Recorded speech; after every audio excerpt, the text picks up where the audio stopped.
at a time. Anyway, welcome everybody to our program today on best practices in appellate litigation. We're going to focus more on appeals under the Juvenile Code, but hope to give information that is relevant to your practice in any area of appellate law. This is part of the Juvenile Justice and Children's Rights section, one of our presentations, and I'm Michelle Lynch. I'm the chair of that section, and I work with Guardian Ad Litem, and most of my practice focuses on appeals. And Beth Scherer is our speaker today. She is board certified in appellate practice. She is with Fox Rothschild. And Beth, do you want to tell us a little bit more about yourself and how you got into appellate practice? I hate to talk about myself. So, it just was a perfect storm in many ways. I clerked on the Fourth Circuit. And then when I came to the firm, I happened to just join when Judge Eagles was joining our firm. And we decided we wanted to do some appeals. And the firm, I think, initially thought it would be like maybe 25–50% appeals. And then we had the what we call the Vire era. And it turns out that I'm a little anal, and people figured out pretty quickly that I had mapped out the entire appellate rules about where all the conflicts were. And a lot of appeals were getting dismissed in the Vire era for what could be considered more minor issues. And so what happened was two things. First of all, nobody wanted to file an appeal unless Beth had blessed their margins. And so I started doing a lot more internal work on appeals. And then I started doing some claims repair work for attorneys who'd had their appeals dismissed. Ultimately, this case called Dogwood went up. We were involved in that. That kind of created this, Daytona, I guess you could say. And I thought, well, I guess all the appellate work will dry up. But it didn't. And we ended up, around that time, one of my colleagues, Matt Learberg, joined me. He said, let's start a blog. I thought, what in the world's a blog? We ultimately went forward and did the appellate practice blog, and people were actually kind of interested in it. That brought some work in. Then another colleague of mine at the time was on the North Carolina Supreme colleague now, but at the time he was in the North Carolina Supreme Court, decided he was going to do appellate specialization. So I got involved with that after joining the Appellate Rules Committee and becoming chair of that. So I joined the specialization committee, helped get that off. We now have appellate practice specialization. And that got my name out a little bit more. We began adding other people to the firm. And then my colleague Matt Learberg and I decided, we want to write a book on it. So we wrote a book on North Carolina appellate practice and procedure.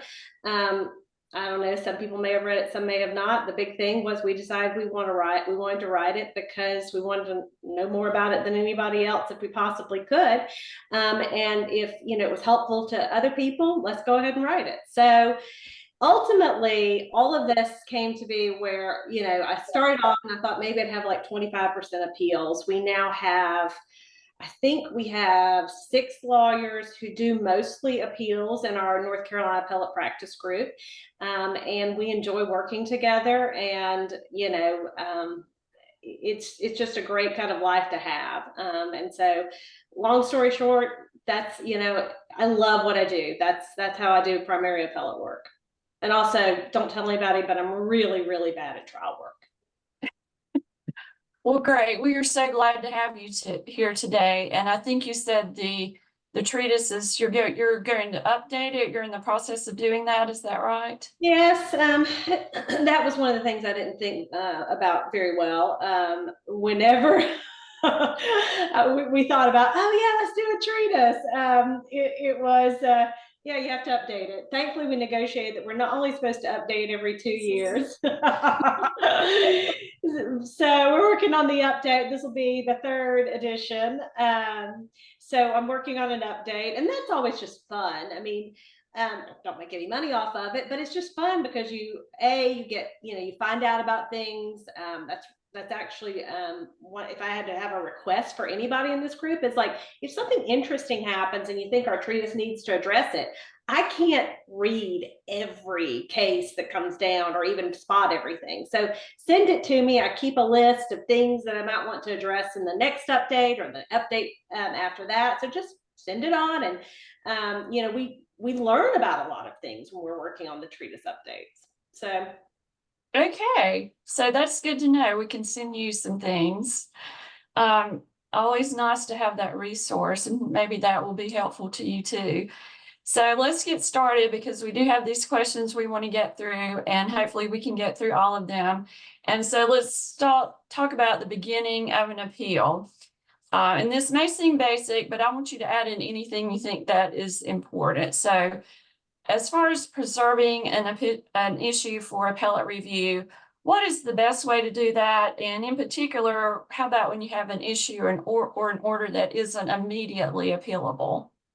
Well, it's unfortunate that oftentimes in a case, the appellate lawyer doesn't get involved until way after these type of things happen. And so, you know, I say this is kind of a preface, like the best thing you do is train your trial lawyers how to preserve error.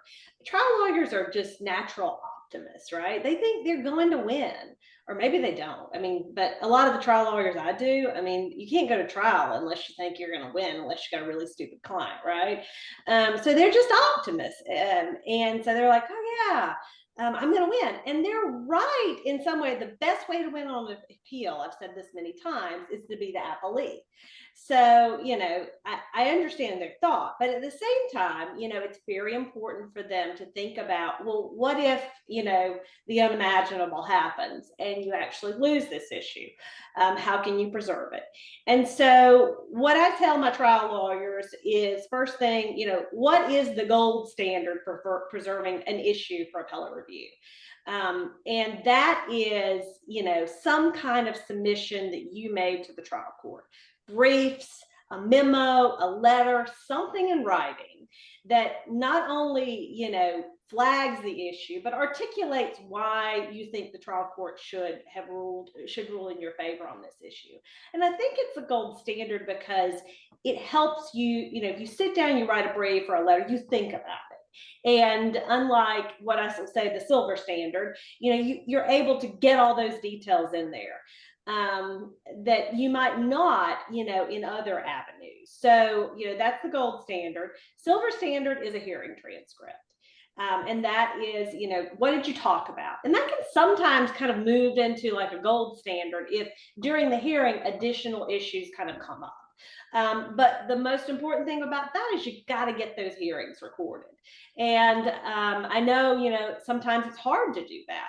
We're moving more and more to an era where, they've got some kind of like cameras going all the time, but a lot of our our courthouses need to be updated. So you need to like figure out, is this being recorded? Ask again, try to get all of that information, try to get the tools that the base that you need in order to get that transcribed later. Sometimes a trial court order, right? So let's say your trial attorneys get to the end, they realize, oh, I didn't do any of this, right? And I forgot to get it recorded or something happened.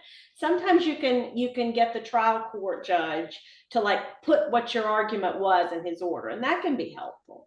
And then what I call, the poor substitute. It used to be the poor man substitute, but it really is a poor substitute because it's just so difficult and it requires the trial judge to play along. Is a Rule 7C narration. So a Rule C narration is where you basically get the trial. You basically have to put a statement in the appellate record saying, on this date, these were the arguments that were made. And that used to be really, really common 30, 40 years ago. It was so common that the rules actually had a preference for narrations over transcripts. And that was because it was so expensive to get transcripts and so many things weren't recorded. You see it happen very rarely today. And I think it's because, it's so cumbersome and expensive and just subject to errors. But it is sometimes, the last resort that you can use to show that an issue was raised in the trial court. And how about if you have an issue that's not immediately appealable? Is there anything to remember about that?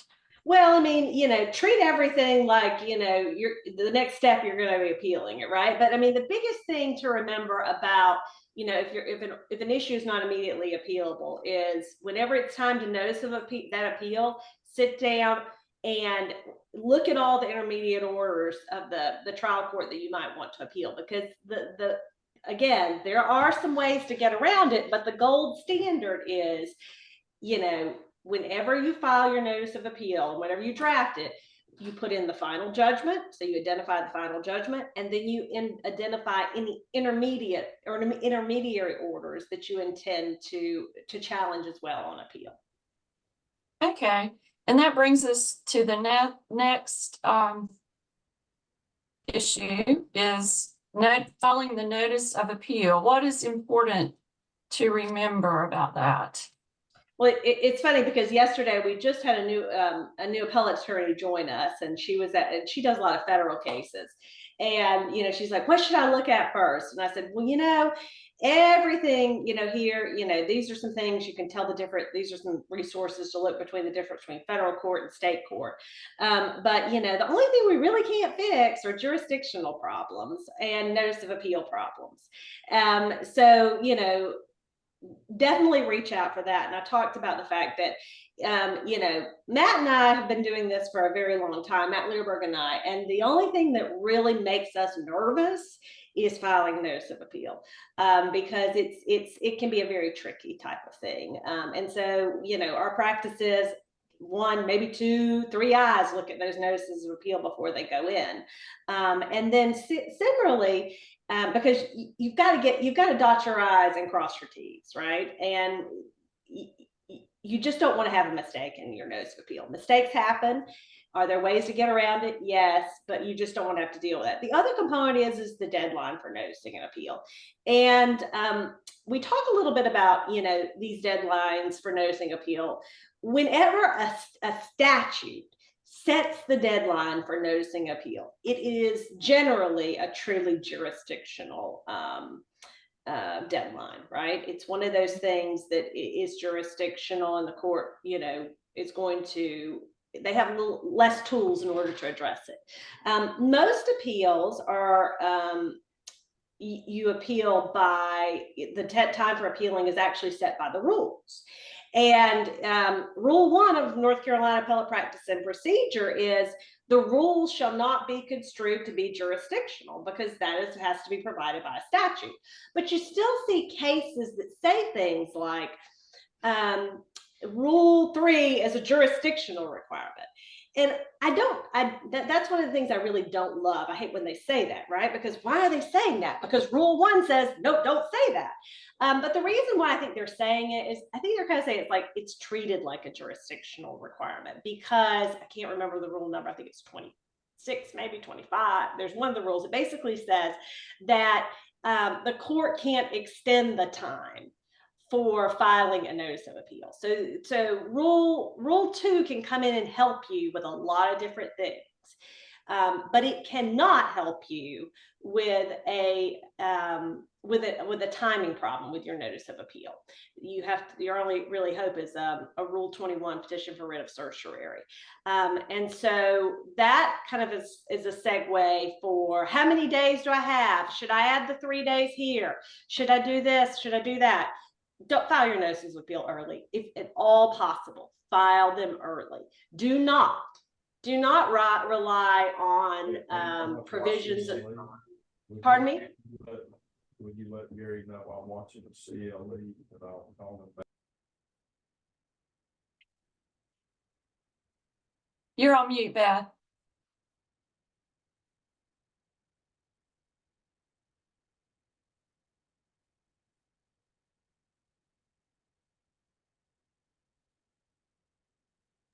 Okay.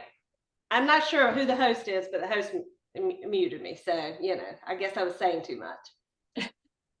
I think someone wasn't muted and we could hear something. So Yes. Go ahead. You're talking about, I think you had mentioned don't count on those 3 days. If you have an extra 3 days to file that notice of appeal, if if the deadline is 30 days, try your best to Right. get it in the 30 days. That's the gold standard. Right. When I say 3 days, you don't get the 3 days under the rules of appellate procedure. So there's, when I kind of misspoke a little bit, you don't get that under Rule 3, right? It's Mhm. from the date of the file stamp. That's what you look at. But there's this provision under there that says that and this is under Rule 3, and there's some questions about when Rule 3 applies, when a notice of appeal deadline is set by statute, right? But Rule 3 basically says if you are not served the judgment within 3 days of its entry, and that's,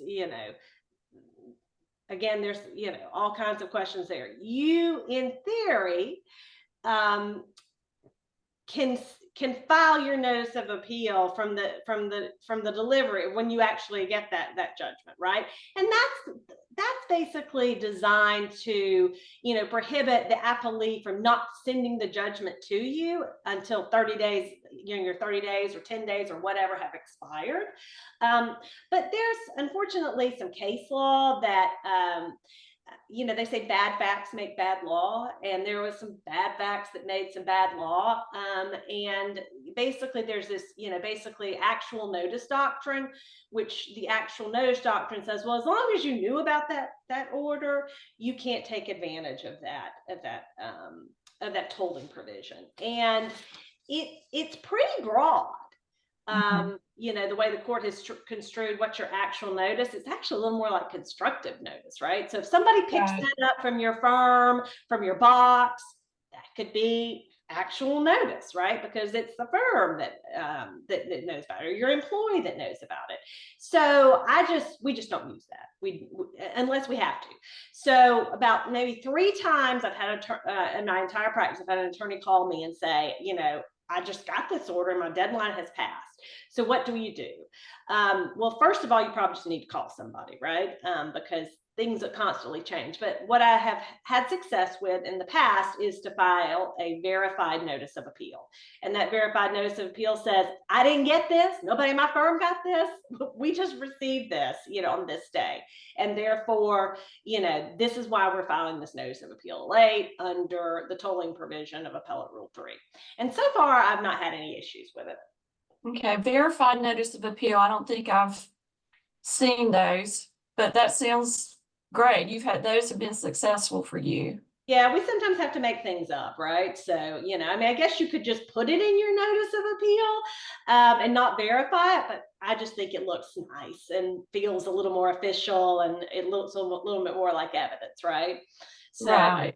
yeah. So if you're the appellee and you do not realize there's an issue you want the appellate court to consider until after the filing of the notice of appeal, say like when you're writing your brief. Well, so sometimes this comes up in the instance where, well, I didn't know whenever, I was preparing the record that I need to get this issue before the court, right? And so that sometimes you have to amend the record to get information, into the record. And Rule 95 pretty much allows appellees to do that as of right. As long as the document was filed, served, submitted for consideration, admitted, or made the subject an offer of proof. Basically, as long as it was part of that case below, you can unilaterally amend the record to add those materials. Now, if what you're saying is I forgot to appeal an order and I should have appealed an order, well, if it's a final judgment appeal, sometimes you can argue that there's a statute, and I'm bad with numbers, but there's a statute out there that basically says that, an intermediate order that is, part of the judgment, that there's a way you can get that, reviewed if you don't specifically list that in your notice of appeal. Again, I think we deal with that in Chapter 5 of the treatise, so look there. But if that issue just wasn't raised below, it's really kind of hard to get the court to look at it. Now, if you're the appellee, though, that doesn't mean it's all over, right? If what you're asking the court to do is to provide an alternative basis in law to support the judgment, that is a cross issue. And cross issues don't have to be separately noticed in your appeal. There's this kind of saying, right for the wrong reason, right? Or right for a reason not addressed by the trial court. It's best if it was actually addressed by the trial court, or it was raised in the court below, because that just basically says, well, even if you don't want to address this issue, or even if you think I might lose this issue appellate court, here's issue B, and that's a different way for the trial court's order to be affirmed. It gets a little trickier if the issue was not raised below. And I think it, in many ways, is left in the appellate court's discretion whether or not they want to look at that issue. If it's a purely legal issue and they don't want to address the A issue that was addressed by the trial court's order, they may decide, I'm gonna save this issue for another day. I'm gonna decide it on B. It's a much easier way to do it. Other times they'll say, well, you've lost on A, and therefore, you would normally lose, but there's this additional issue that's kind of floating out there. And especially if you raised it below, they might say, well, we'll address it now if it's a purely legal issue. Or they might say, let's send it back to the trial court and let's let him look at it again. There's a lot of flexibility that the appellate courts have on that issue. And, so a lot of people ask me, so how do you tell the difference between a cross appeal and a cross issue? And I have basically two kind of like tests that I put myself through. The first question that I ask myself is, if the main appellate, right, if the other person dismissed their appeal, would my issue go away? If it does, it usually is a cross issue. The only time where it might be a little bit different is if, for example, you got judgment as a matter of law or some kind of like merits-based judgment. And earlier in the case, you asked for a dismissal on a procedural ground, some kind of rule, civil procedure rule 12 kind of dismissal, right? Like, perhaps, personal jurisdiction or something like that. That would implicate the other kind of, gauntlet that I put it through. Would a decision on this additional issue change the character of the judgment, right? So if in the example I just gave, would it would change it from a merits-based judgment to a procedural-based judgment. And that is actually just an unresolved issue about whether or not that's a cross issue or cross appeal. If I believe that I'm in that kind of scenario, what I will typically do is this. I will notice my appeal. After the other side notices appeal, I will file a cross appeal within my time for doing so. And I will say, I believe this is a cross issue, but just in case it's not, I am appealing it, right? I'm noting that I'm appealing this earlier order, and court, just let me brief it as a cross issue, right? And, I may go to the court and say, explain it to them and say, I don't want to have to file an appellant's, brief on this issue. It's really an alternative basis to support the judgment. And I've been fairly successful, especially if the other side consents, about just being able to raise that issue in my appellee's brief. So, but the hard part, of course, is appellate lawyers, you don't always get involved with the notice of appeal. So what would I do if, it was some kind of issue and I was concerned about it and it wasn't included in my notice of appeal? I might petition for writ of certiorari. That's the other way to get review of an issue that you haven't appealed. Right. Okay. Let's see. What if you're in a situation where a judge issues a ruling and it's to take effect immediately, like changing the custody of a child or sending a juvenile to the detention center, and you think this can cause irreparable harm? Is there any way to appeal before the written order is filed? And what would you do in that situation? Well, one of the things I'll just kind of disclose here is that sometimes the rules don't say, right? And how do you address these issues? That's a kind of a tricky kind of area, because the appellate courts definitely prefer written orders. They don't want to review, things that are just on a transcript. Why? Because ultimately, a trial judge might change his mind when the writing comes down. And I kind of wish in some ways our appellate courts would tell our trial judges, you can't enforce that until you put it in writing, right? Because, trial judges on one hand are just kind of like, I want to go in effect now, right? I'll deal with the paperwork later. But appellate court judges are all about the paperwork, right? If it's not in writing, we're not going to review it. And there's some case law out there about that. So that's really kind of it puts, appellants between a rock and a hard place.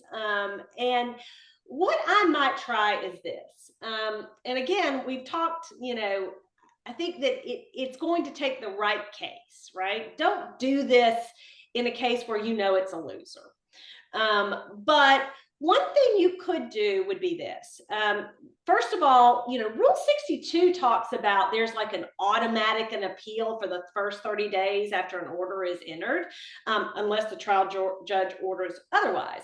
And so your first thing you could do would be maybe to go to the trial judge and say, Judge, this is actually stayed until 30 days after an order, unless you enter an order saying that it's not stayed, right? And so I don't know how that would work, right?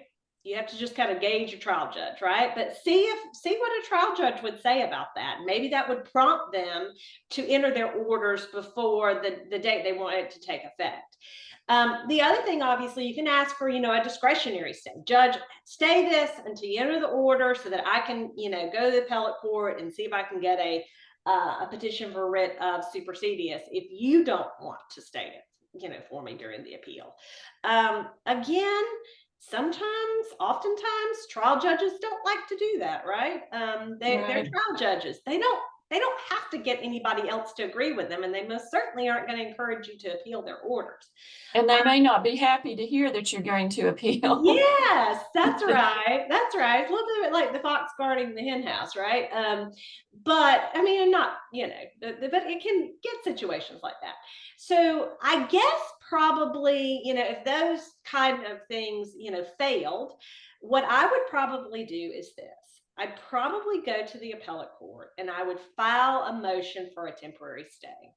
And I would say, court, I'm waiting for the order. It is immediate. It's going to become effective on this day, right? I have this amount of time to give, custody of the child to the mother. We think this is the father. We think this is a horrible decision. Explain why, it's irreparable harm, and say, as soon as the written order is entered,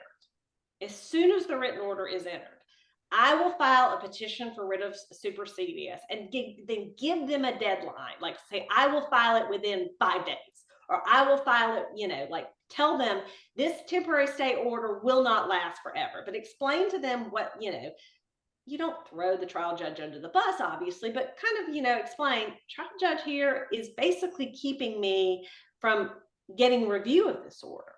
And so see if they would grant you a temporary stay until, a couple of, basically until they can rule on your petition for writ of supersedious. Now, there is a writ of prohibition process where you can basically get the trial judge to, you go to the appellate court and say the trial judge is not entering written orders. I don't love those because you have to make the trial judge, first of all, he's a party, right? You're basically suing the trial judge and you're saying, he's not fulfilling his duties, right? Any of and this is not a discretionary decision. And so you really can upset your trial judges in those instances. And the other component is it takes time for the appellate court to rule on those writs of those writs of prohibition. Or mandamus. There's like two sides, right? But it's mandamus or prohibition. So that's, that I think would be your last ditch effort. And that might be something where you've got, you've been waiting 3 months and the judge is just not going to enter an order, right? I mean, in theory, a really crafty trial judge could keep everything from being reviewed on appeal by just never entering the orders, right? Just orally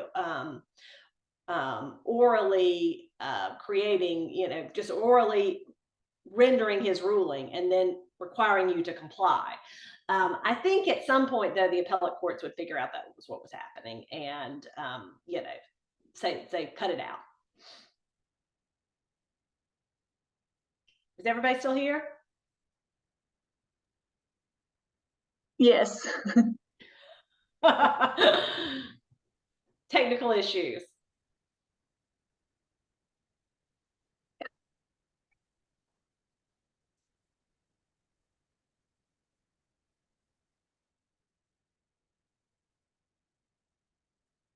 Okay. You still there, Michelle?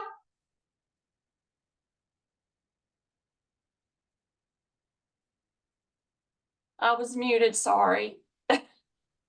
Can you hear me? Yeah, I can hear you now. Okay. Sorry about that. I have, I guess something on my computer's not working because I went blank, but anyway. The next question is about the record on appeal and inclusion of the underlying file and orders.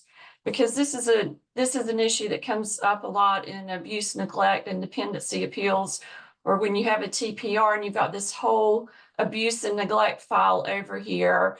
And sometimes, say a TPR order may reference something that was done in the past, like what this parent was supposed to do. Right. But that's not actually in the TPR order.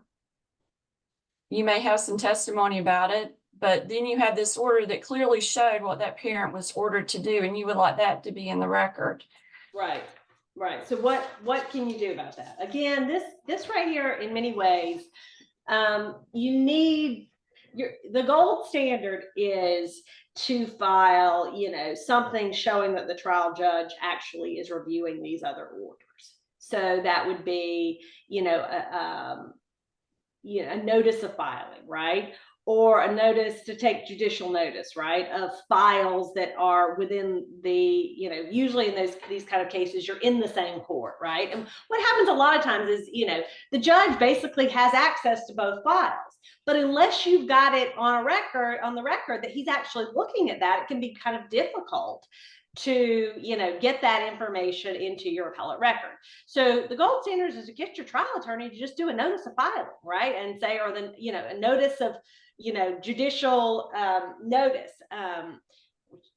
Yeah, that kind of sounds kind of weird, right? But, a request to take judicial notice of the other files or the related files in the case. And that's just a training issue for your trial attorneys. Maybe if you had a hearing, if the trial judge says, well, I'm reviewing, I am reviewing this, right? So I'm reviewing this here, I'm reviewing that there. If he's saying I'm reviewing it, then that might be a basis for saying that, for getting it into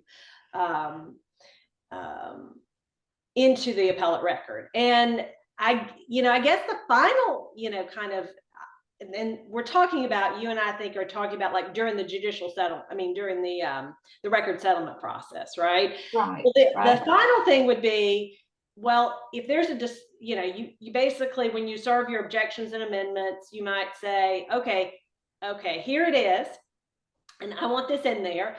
And if you start fighting about it, then you have to go to the trial judge, and then the trial judge can say, well, that's what I looked at, right? I took judicial notice of it. So it becomes a fact-based issue as to whether or not that trial judge was looking at both files. All of this obviously can be, can be avoided if your trial attorneys are taking judicial notice of it. But that's just kind of where we are. But yes. Okay, that sounds good. Now, this is a question I had. Let's talk about the brief. We've talked about notice of appeal, the record on appeal. let's talk about indentations and justification that you use in the brief. And this is actually from the appendix to the rules of appellate procedure, where it talks about the index should be indented 3/4 of an inch from each margin. This is actually showing an index for a record. What do you do? What's your method for your indentation? Okay, so indentations, I use 1.75 for indexes, table of authorities, and block quotes, right? And basically I've got 1 inch and then I go in 0.75 there. And we are very, very, very blessed that I don't have to do this anymore, because I have an assistant who all she does is appellate work, so she knows this. But basically I bring it in 1.75. I think the reason behind this is, at least for the indexes and the table of cases and authorities, was to give the court room to write notes, right? And if you're ever preparing for oral argument, I actually use, that extra space to like write a note about what that case stands for, right? Why is that being decided? So it can be helpful when you get to oral argument to have it. So I generally use, I follow this rule, and you see it says approximately. Right. Yeah, so I do that. And how about your argument headings? Like this shows, the appendix shows those all capitalized. Do you do that? And do you think it's necessary? Okay, so let's talk about appendix and where the appendix comes from. So, we talked about this a little bit with treatise, and it's just a fascinating issue. The appendix is basically comes from what used to be the Supreme Court and Court of Appeals typing pool. Well, that's a Supreme Court and Court of Appeals typing pool. Well, typing pool. Is that what you said? The typing pool. Typing pool, right? I got this Yeah. straight from John Cannell and Frank Dale, and apparently this is all how the style manual kind of came about. But basically, and I think Judge Eagles told me about it too, but basically, the people who wrote the appellate rules a lot of them were on the GI Bill, they were in the military, and they came back. And what do people in the military love? They love, certainty, and they like things to look the same, and, uniformity. And so there was a typing pool. And basically what John Cannell told me was, it was a lot of little old retired ladies. And what their job was to take all the briefs and all the records when they came in. And this is when briefs and records used to be teeny tiny, right? And their job was to retype everything on a typewriter, okay, and make it uniform. And I think Judge Eagles told me that it wasn't like an 8.5 by 11 piece of paper. It was like a special size paper that, all of these things are. And so, as part of that, the typing pool wants everything to look uniform, because they want the judges, to have predictability. So the typing pool comes up with these guidelines for how they're going to do this, right? We're going to do this in all in all caps. This is all this information. This is the way it's going to be laid out. 0.75 here. That, of course, was pretty expensive. Even back then, I think it was like $7, $8, $9, $10 a page. And so after a while, attorneys began to realize, well, this is not fair. We're paying a lot of money for, these records and briefs. So the court said, okay, as long as you can comply with the typing pool requirements, we will let you format your own briefs and records. And I think that was around maybe 1982. And so as part of that, attorneys then began formatting their own briefs and records, but the court took the typing pool notes and put them into Appendix B. And one of the things you've got to remember is, what does a typewriter not have back in the 1970s, 1980s? It didn't have an italics. It doesn't have a bold. So that's why you have things that are all caps in the Appendix B, right? And so I go about all this to say that there are very rare times when I deviate from what the rules say. But this is an instance where I deviate from what the rules say, because I have heard many judges say, I hate all caps. right? They're hard to read.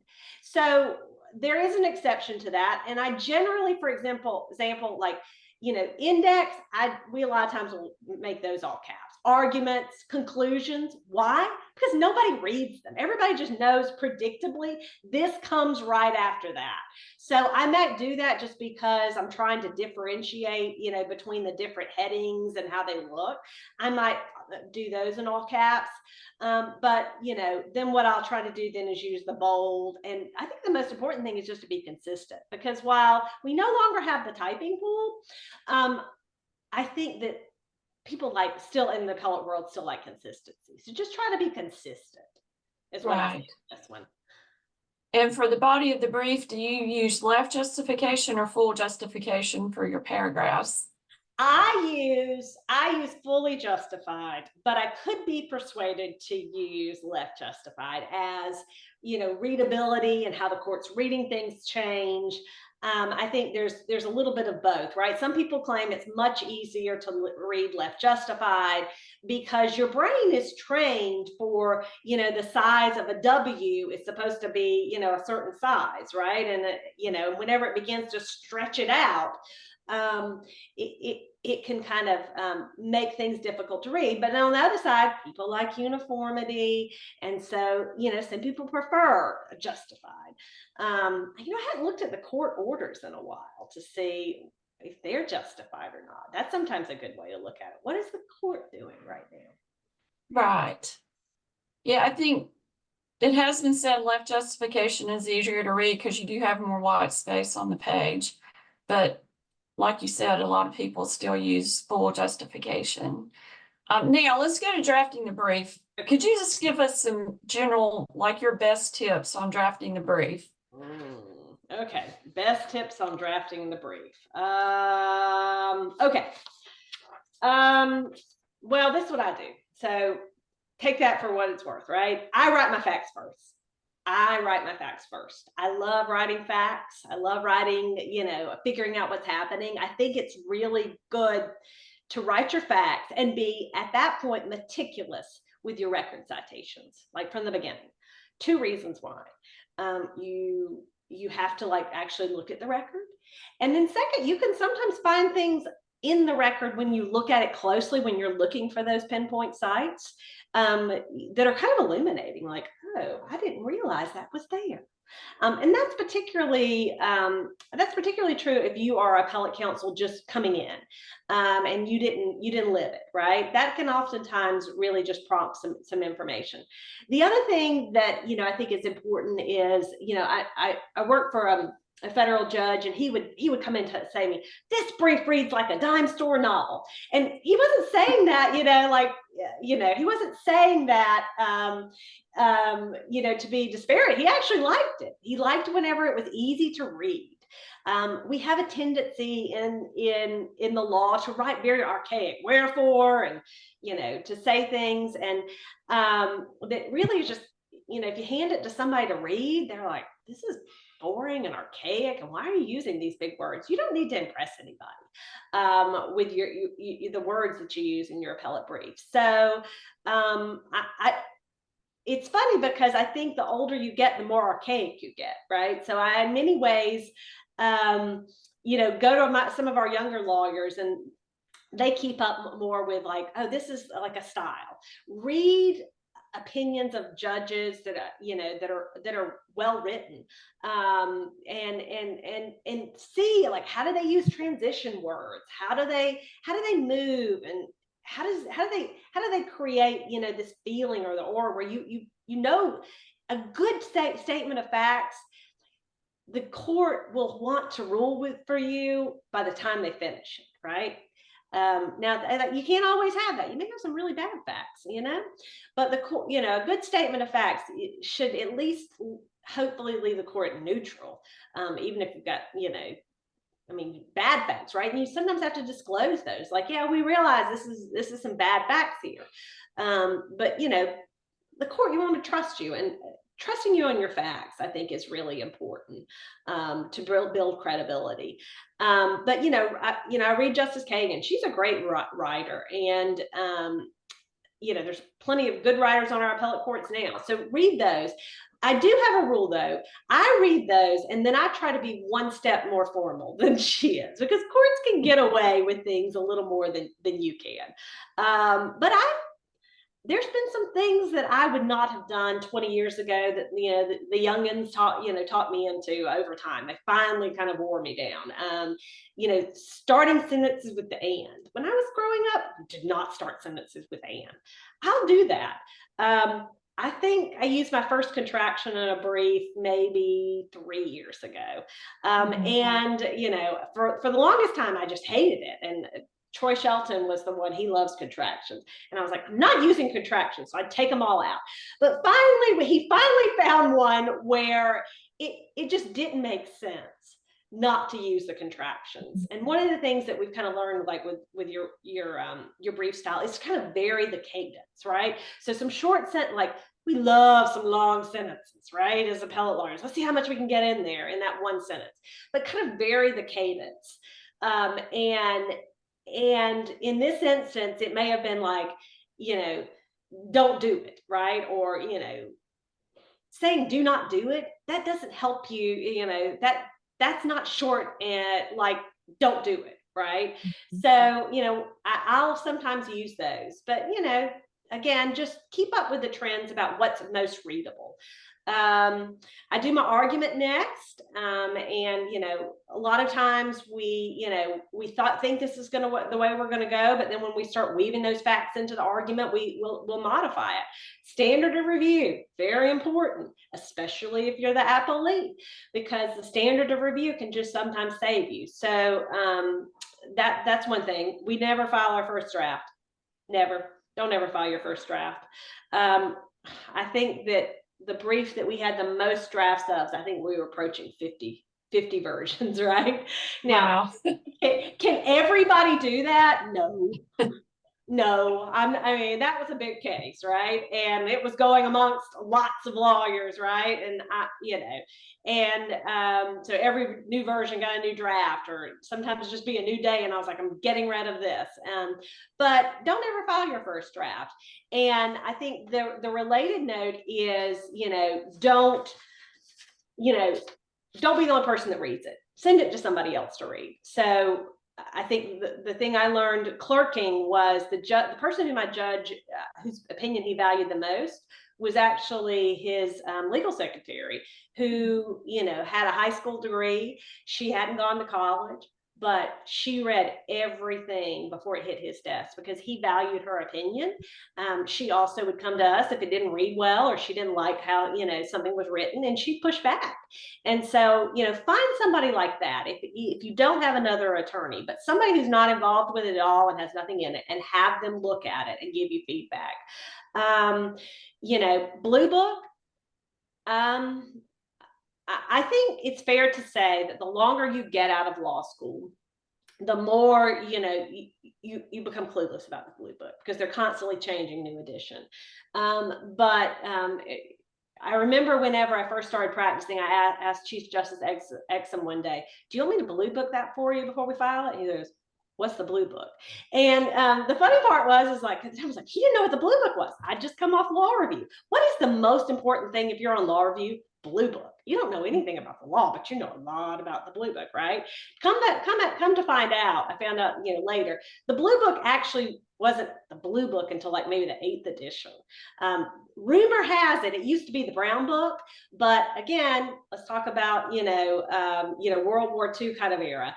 It was a Brown Book, and Nazi Germany, was associated with brown. And so they changed it to blue. And so the Blue Book, actually, that's how it became the Blue Book, is what I hear. I don't know. But Judge Collins and I don't know if she's here today, but we actually wrote an article about how to Blue Book like a rock star. And one of the things that I think that really sticks with me is, well, why is it important to Blue Book if judges don't really care that much about it? It's because they're law clerks too. And those law clerks, and I was one of them at one time, right? We know a lot about the Blue Book. And so they might look at your writing. And I think I'm going to rip this completely from Justice Dietz. He said this, like, they'll look at your writing and they might not know much about the law, but they can look at your paper. And if it's not properly blue book, they'll say, I don't know about anything about this lawyer, but I know they weren't on law review. So, you know, I think that's kind of, you know, just a kind of a funny kind of thing. But yeah, just find you somebody young and ask them to blue book it for you. Do you assume your judges know anything about the area of law? No, no, Even I mean, if you've, no, I don't. And I mean, I'm an appellate lawyer, right? So now you guys are more specialized, but I half the time don't know anything about it when I start. Right, it's a completely Right. new area of the law, and so why, you know, I know that there are judges up there that know a whole lot more about those substantive areas of law than I do, but I don't know which one's going to get it. And right, the other component is that their law clerks might not know anything about it. So, you know, start, you know, start from the beginning. You know, you want it to be, make it easy for them. okay. Great. I do want to get to this, we're getting close to 1 o'clock, but I did want to ask you about getting an appeal expedited, because we are dealing with children, juveniles, in our appeals, especially if you are in juvenile delinquency, you have a youth committed to a detention center, and you think, well, they'll be out by the time this appeal, before an opinion comes out. What could you potentially do to get the appeal expedited? Well, I mean, obviously, the number one way to get, you know, anything expedited is to get the General Assembly. And I'm not saying we want the General Assembly to get involved, right? But, you know, the General Assembly could do something, right? They could create some expedited court for specifically for that, or I don't know. But ultimately, it's you know, there's not a whole lot you can do once your case gets up there, other than to suggest, you know, hey, you know, let the court know, because I think that's the other thing to remember. When we say the court is not one person, right? It's a lot of different people, and your appeal can be in a lot of different, you know, places before the judges even see it. So, you know, the number one way to expedite an appeal is the record process. Speed up that record process. You know, I think now there's 90 days to prepare a lot of these transcripts. You know, ask that court reporter to expedite it and explain it to her. I mean, appeal to, you know, the person who is on the other line. Please help me. You can pay to expedite it. I know that's a hard thing, but you know, you don't have to take all that time. Talk to the other side. Maybe you can settle the record by agreement, and you can do that pretty fast, where you don't have to do, you know, 30 days, you know, 35 days to get it out, 30 days to come back, then the record settlement process. You know, you can save yourself 6 months right there. The other thing is, you know, you can expedite briefing. And again, you know, you can ask the court to make the parties expedite briefing, and they might, but the you know, the best thing is to, you know, do it yourself, right? Have that brief ready to go as soon as, you know, like within a couple of days of your record being filed. And then, you know, you can move to expedite the briefing, but generally I don't find the court loves to do that, because, you know, it takes a while to put together a brief.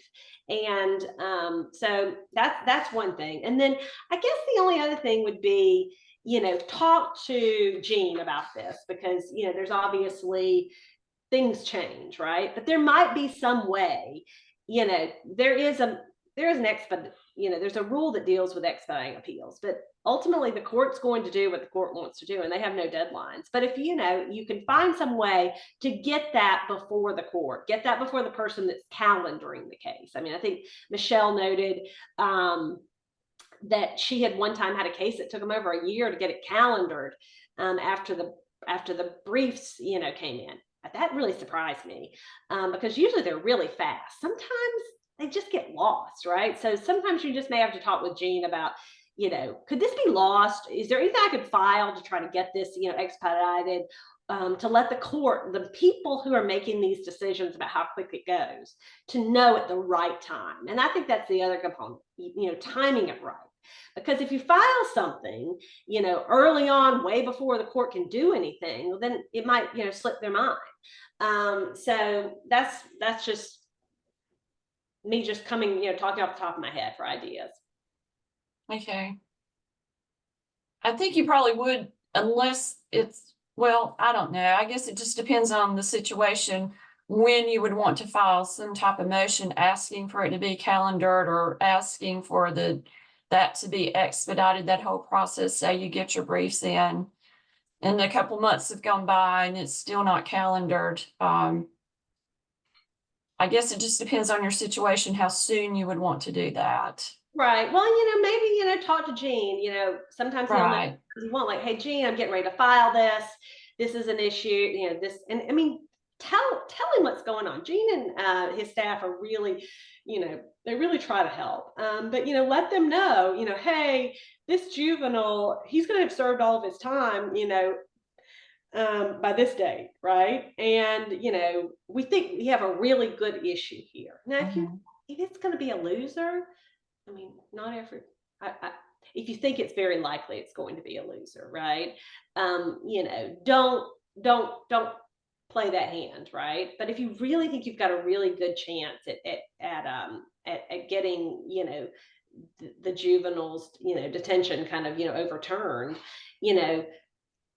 tell him about the issues. And again, it's a credibility issue, right? And it may be that, he can, walk down and find out how long it's taking right now to get something calendared. He might say, file a motion, to expedite calendaring.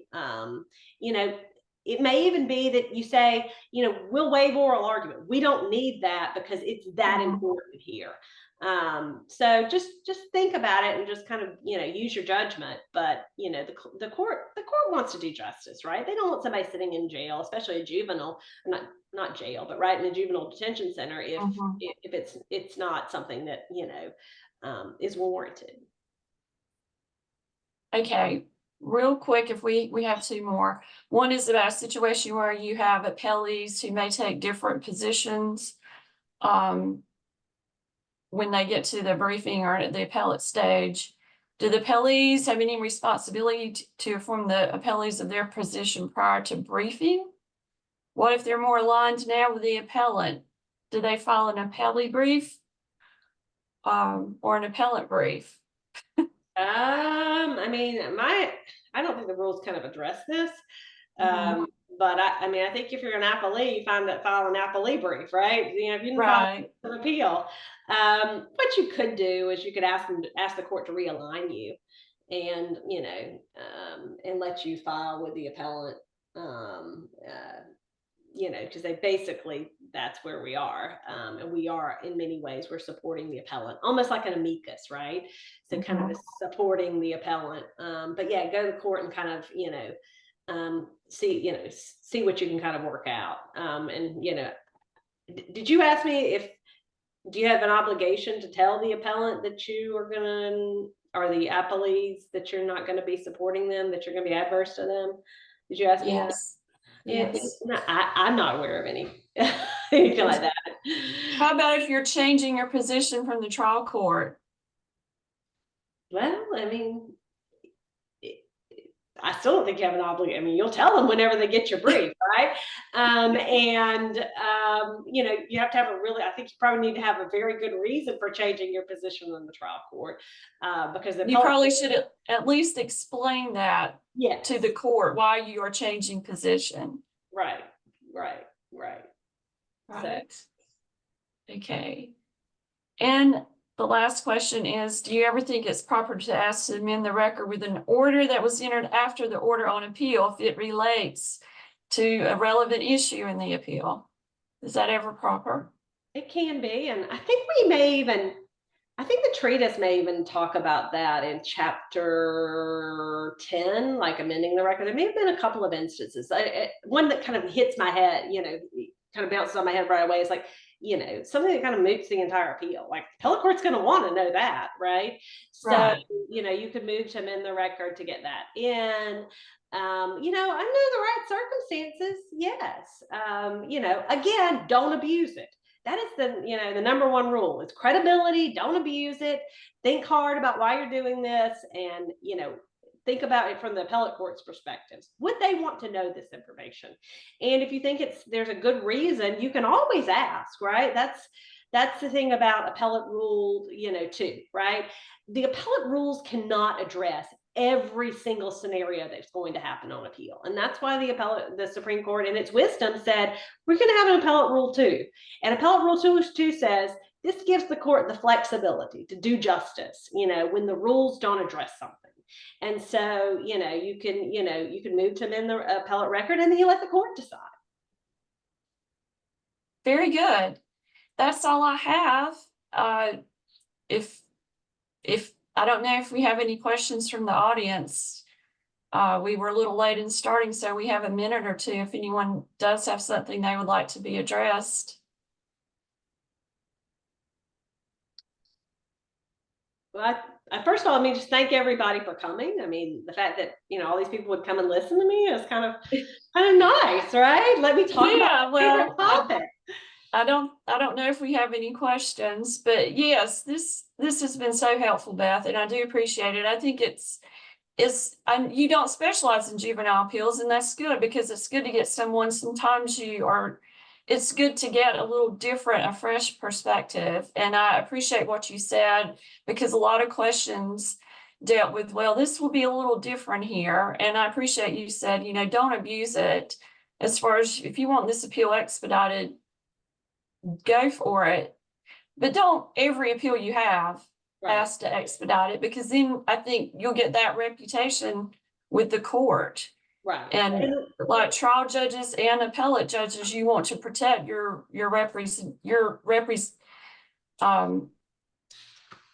want to protect how they feel about you. Right. And well, and this is, your reputation. Right. And, we talk about not just your reputation, but don't screw up all appellate law for the rest of us, right? So, Right. when we talk about, the actual notice doctrine dealing with whether the judgment was properly served, that started in 2008 by somebody who did something stupid, right? It was a case called Huebner versus Triangle Research Associates. And basically what happened was the appellate had not been formally served with the judgment, but they filed a Rule 60 motion, right, to alter or amend the judgment. They waited 3 years to file their notice of appeal, right? And then what did they say?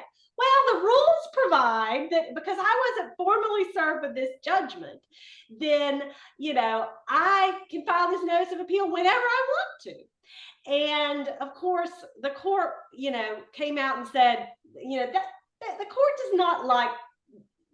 does not like people messing, using their rules to not do justice, right? And the court, it was basically an equitable decision saying, you knew about this order, right? We're not going to let you do that.